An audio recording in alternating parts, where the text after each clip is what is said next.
ఎక్కడు కళ్ళ కూర్చుని అరే బీరయ్య గొర్రె మందనంగా శివుని వల్ల తోట మేపిండా అని నా బీరయ్య గొర్రె మంద కదనమ్మో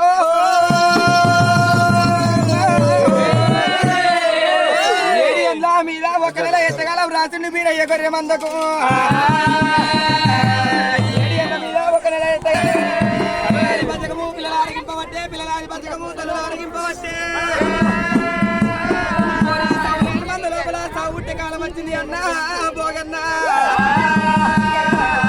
మందల సాగు పుట్టిందంటే దేవతల ముందట దెబ్బల పాలైతము డెరల్ల పాలైతము అన్న పోగన్నా గడ్డిల జాడలు చచ్చినట్టు మన వందను పట్టుకొని బండాలు వదమని భగవంతుడు బీరయ్య వాళ్ళకిన్నాడు అక్కడ కాదు నువ్వు ఏం చూసినావు ఆయన నెల్లూరు భూముల నెలకొక్క వర్షము నేను పోయి పోగన్న ఏనాడు తెలుసుకున్నాడు ఒక అయ్యల్ల బీరయ్య తోడు చెప్పినాడు అయ్యల్ల బీరయ్య